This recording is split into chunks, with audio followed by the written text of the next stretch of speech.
Alright, so here we are back, about ready to start putting stuff back together, and the very first thing we have to do is throw this pilot bearing into the back of the motor. With an auto trans, you don't need one of these, but what it does is basically sits inside the crank so that the input shaft for the transmission doesn't wobble around, because it's a slightly different shape, obviously. Well, there is an input shaft, there isn't one on the automatic, it's just the torque converter here. So, yeah, let's go throw that underneath the car. So to put this thing in, easiest way to do it is to find a socket that is bigger than obviously the ring on the inside of the bearing race, but not so big that it's going to go on the outside. And since this is slightly raised, you can see it's slightly raised here, you want to use the inside side of the socket, not this side of the socket, because then you could damage the bearing when you're pounding it in. The last thing you want to do on these guys is freeze them. I know it sounds silly, but it'll make the metal actually get a little smaller and contract.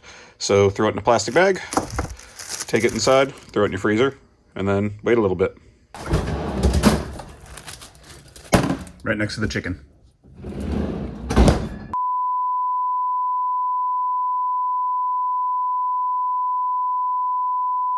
So according to all the shop manuals and everything that's written all over my transmission and all that sort of stuff, these things don't take manual transmission gear oil. They actually take ATF, which I thought was a little weird, but hey, what do I know? So now I got, it'd take about 2.8 quarts. I'm going to crack open that, pour in some stuff, and pray it doesn't leak out of the back seal. Now that I've tightened that up, it shouldn't, because that's the whole purpose of that thing. And then I should be able to throw it in the car. All right, well, in theory, my idea was great, except for the fact that I forgot that the speed sensor goes into that giant hole there. And so as soon as I filled it up, it just leaked out all over the floor. So I'm gonna have to put something in there temporarily while I actually install the thing, so I don't waste all this fluid other than what's wasted here, and then I'll top it off once I get it underneath. Just another fun day in Mike's garage. So I tilted the transmission over, everything's plugged up, and I found a little rubber plug I've got that fits perfectly in there, so it shouldn't leak too much until I get it up in the car. And I just got to clean up this little puddle here, and then we can start throwing it underneath. Well, since I've done plenty of other stupid things, I'm going to try one more stupid thing, and this is using my low-profile jack because it's the only thing I can use that will get me enough clearance to get underneath the car. So I've got it just kind of resting on there, and then I'm going to come in from the back of the car, all the way back there, and tighten that up, jack it up, and hopefully I can get my input shaft lined up properly while it's resting on the jack, get it in, and then it'll have enough teeter-totter at that point, and then I can rotate it and get a bolt in with the jack still underneath it. And I can also ratchet strap underneath where the shifter mechanism is if I really need some extra support from inside the car. So that's what I'm going to try to do. Let's grab a camera, start crawling under the car.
All right, so that didn't go quite as planned, but the good news is I was able to get the trans up in the air high enough with the ratchet strap and the existing jack and everything like that.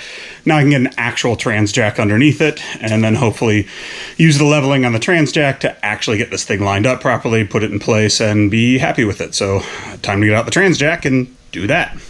We've got a trans jack in place now underneath here, and you can see that the trans jack's a little different. It's got a big plate on it.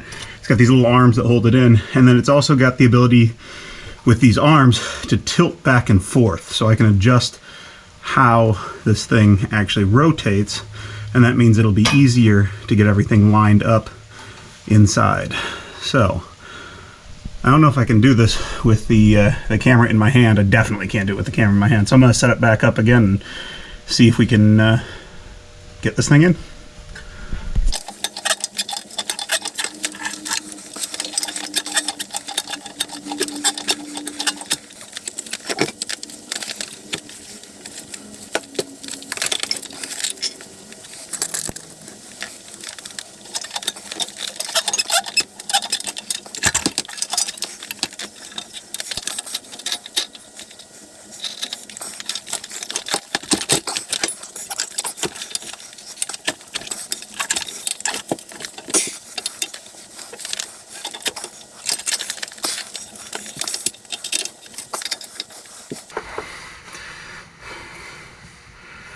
Shit. Arms are in the way. I gotta get a wrench to take these nuts off, which I don't even know if the camera can see because that thing's in the way. You can see my finger. Oh well.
Here is my adjuster, my firewall adjuster for the clutch cable. There's a cable clutch on this car. And so the way this thing works is you can see I got the hole there that I pulled out. This is just going to go right in there, and then I'm going to screw it right into the firewall. And then this screws in and out and allows you to lengthen the tension and loosen or tighten the tension on the clutch by spinning it in and out. And then the clutch cable itself, which is right here, just goes through that. I do have to take this little bushing off, so that means I gotta file down these little nubs a little bit on here so I can get this off, because I don't need this. This goes directly into that firewall plate. And then this actually hooks up to the pedal inside the car. And then we're all done with the clutch on the top side.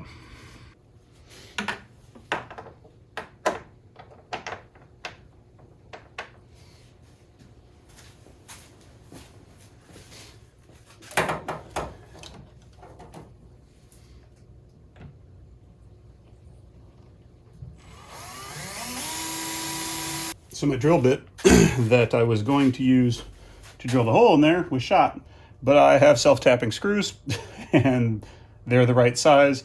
So one-time use drill bits to just pop holes in so that I can mount this thing.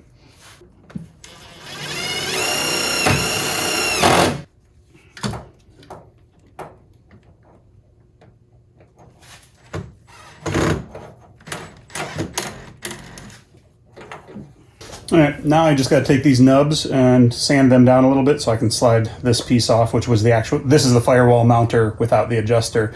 Normally this would screw into the firewall, but obviously I just put the other thing in there. So now I just got to sand these little plastic guys down enough to hopefully get it clear.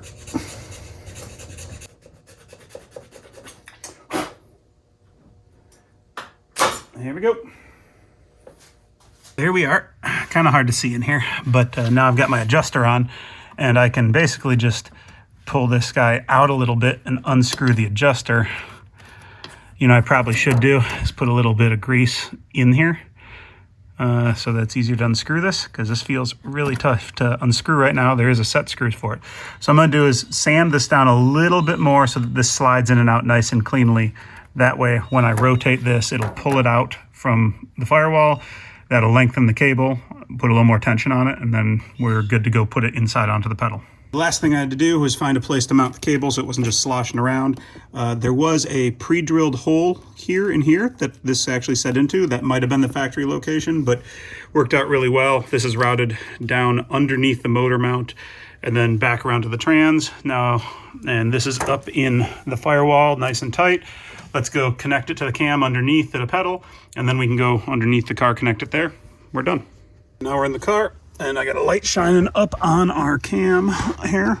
So you can see there's that nice big shiny silver thing, and you can see our cables right behind it. So we basically just need to grab that cable, which I can't do while I'm holding this easily. Try it. Ugh, nope. And we're gonna have to pull that over our cam, which if we push our pedal, that pulls it further. So I gotta pull the cam back, get it over. Once that's locked into place, then we just gotta go under the car, hook it up under there, and we're done. Here we are under the car. So this is our clutch fork here. And what I'm gonna do is actually loosen this up a little bit, pull this back, and then I'm gonna pull it as tight as I can now that it's hooked up to the cam up top. And then that'll be where our lock spot is before we start doing the firewall adjusting. So I pull this back like that, tighten this guy up all the way.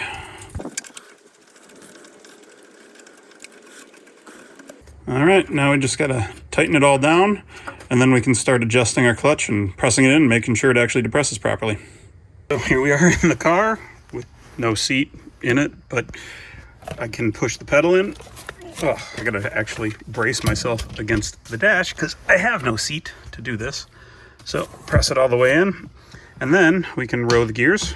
Well, first, second, third, fourth, fifth, and reverse. Everything seems to be working fine. Let's put it into gear. All right, let it out. All good. Now, the other thing I noticed is that I do have just a little bit of rubbing going on right here, and I definitely don't want to keep that metal on metal because this will just vibrate like crazy. So I got to trim just a little bit out here to give this room to wobble a little bit. And then we can start to put together at least the shifter column inside the car.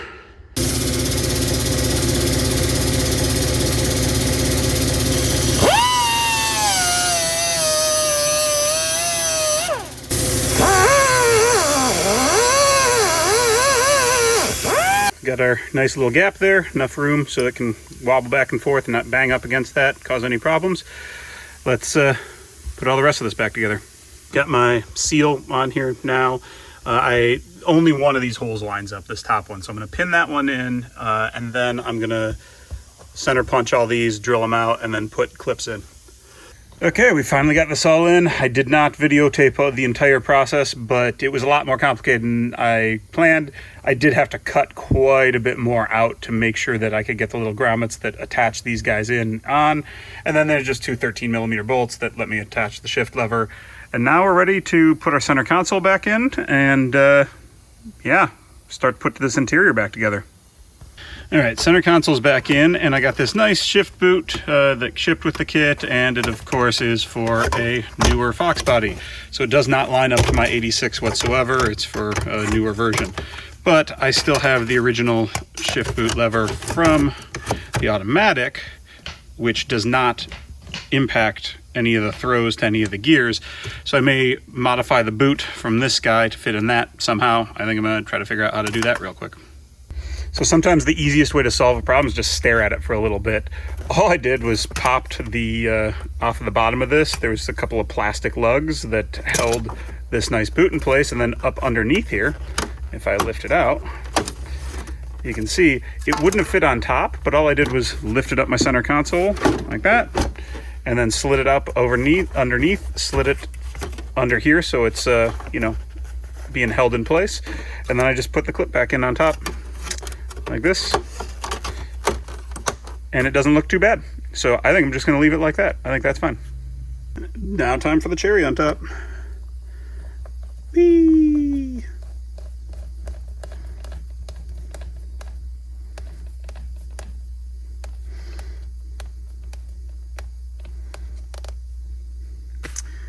we have manual. Woohoo! There's one other thing underneath the hood that I almost forgot about, which is my speedometer cable. So I'm gonna have to find some way to route that. I'm sure the manual cars had a smart place to do it. It was routed through where the clutch cable is, but obviously that's taken up now. Maybe I can get it to the side of that. I'll do a little reading online, see where people have rerouted this thing to make it easy to get to in the dash, and then we'll take care of that. Then we're done under the hood as well. Well, other than I lied. Got to hook the drive shaft or the steering column back up and hook our battery back up. But I'm really close. We're getting really close. Up underneath here, it's very hard to see. There is a hole that goes through the firewall that exits just a little bit up and to the right inside the car of the clutch cable. That's where I'm going to run my Speedo cable. It's going to be a tight fit and it's probably going to suck to get it through, but looks like the best place to go. I took the little clip off the back of the Speedo cable. There was a grommet on here and it should fit through just perfectly. I just got to cut a little hole in that. And I took that clip off so that when I slide it through, I can put that through separately, hopefully, and not break it. So let's cut a slit, pop it over, install it.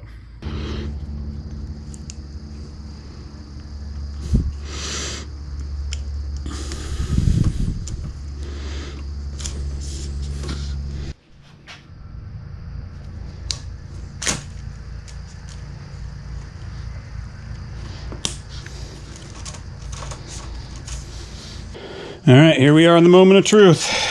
Everything's more or less plugged in. We can fire up the car and see if I've massively screwed up. First, I need my positive power cable. There's my ground. There's my positive. There's my ground. Okay. Positive first. All right. Got good crackly sounds. That means that we got some power on the battery. Make sure everything's plugged in, nothing missing, coils in. Okay. I still have no seat. And let's make sure that the rear wheels are not touching anything. Nope. Free air behind us. Fingers crossed, everyone. We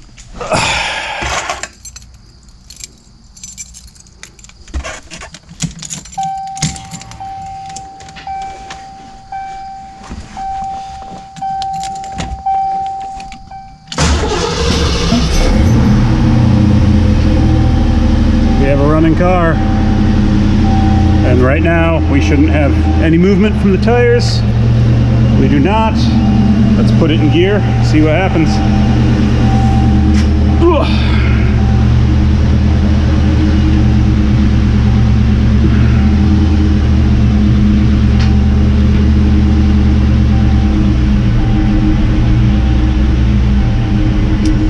That feels like I have rotation. Well, that wheel's not turning. One wheel peeling? Or do I not have any? Nope, we got one wheel. It works. It works. All right, now let's shut it off and finish up everything properly. And here we have it. A completely put back together Mustang with a closed hood, and it's still up in the air.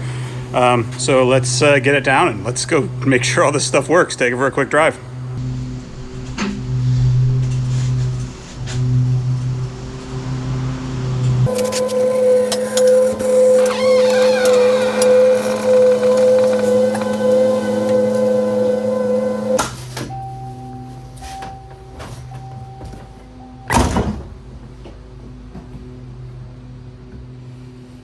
All right, here we go. Moment of truth. Let's see if this thing rolls.